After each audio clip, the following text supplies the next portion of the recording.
Hi guys, thanks for having me today. I'm Yari Graf. I'm CEO and co-founder of Bowlton. We make multi-cuisine machines automating bowl preparation. Let me share the screen.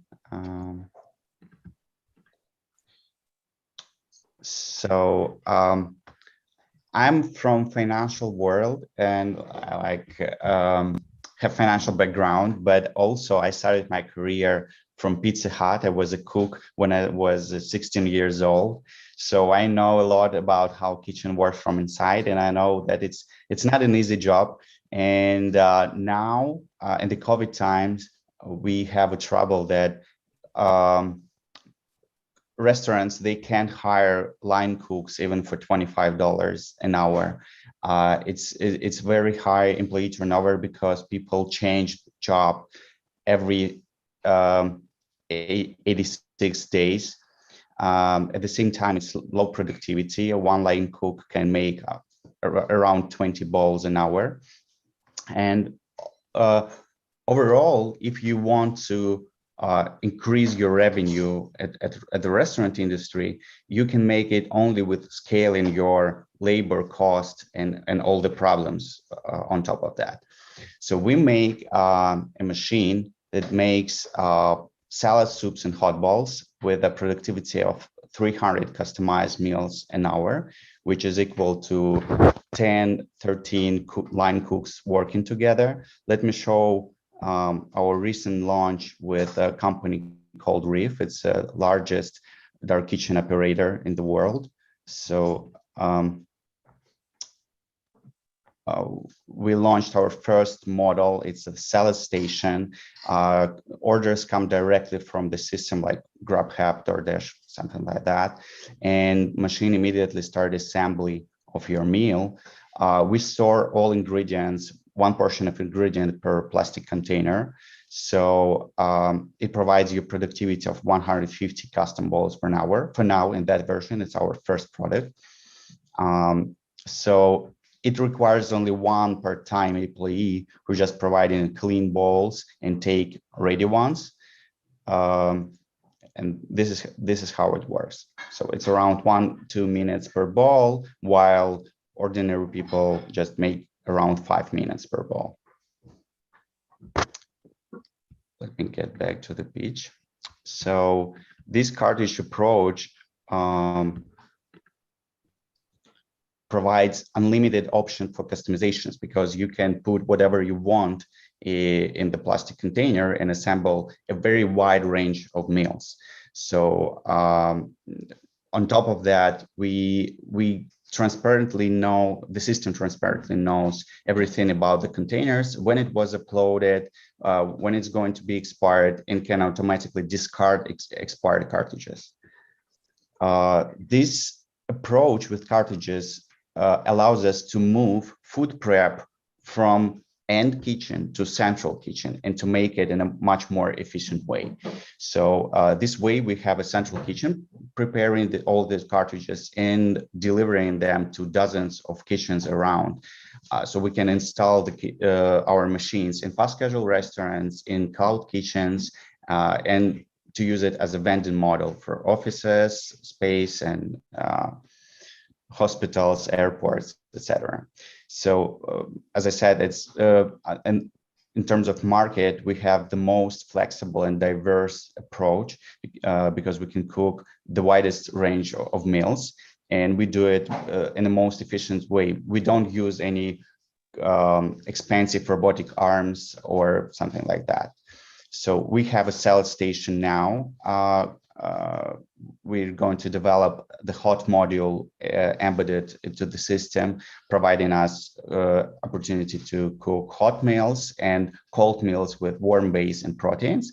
And the more mature our technology is, the more closer we would to fully automated vending machine. Escape. Our business model is subscription. We provide our machines like with a small fee for installation and setup, and then we charge monthly around $5,000 to $6,000. eventually it's the cost of one line cook a year, so around $60,000, $60,000 a year. We target three verticals. We start from delivery kitchens because it's much more controllable space to launch, and we control everything there. No consumers can come and see it in action. So we have an opportunity to fix the problems if we have some. So then the more mature our technology, the more it fully autonomous, we move to both segment of fast casual market and food vending machine.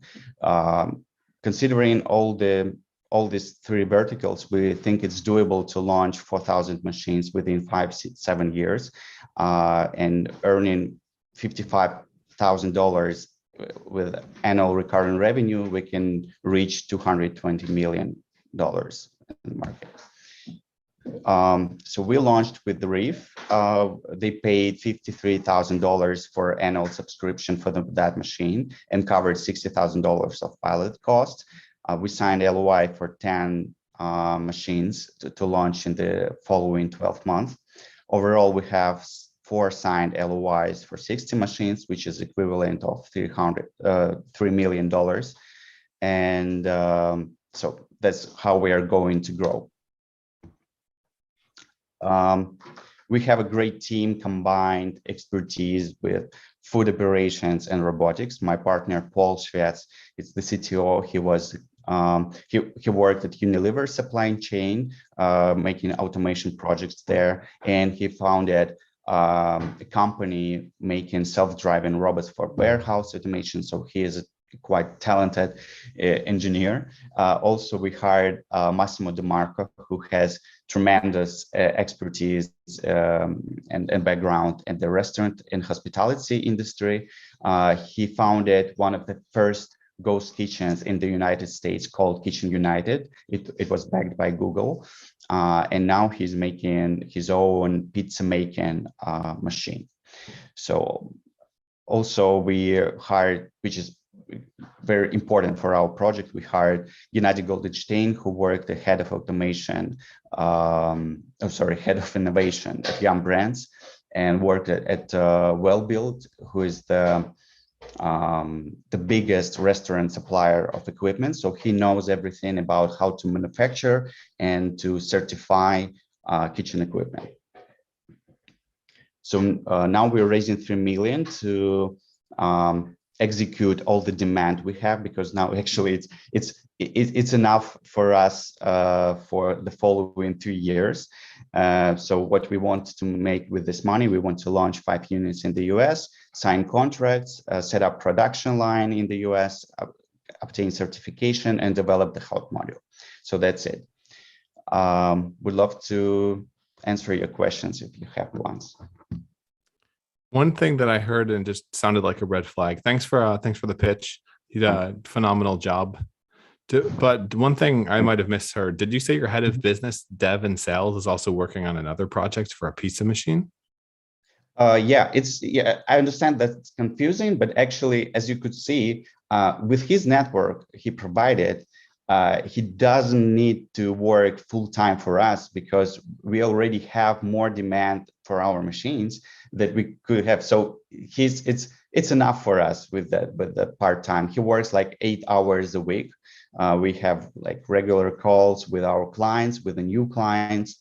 So I understand that it seems not very good, but at the same time, at this stage, that's totally enough.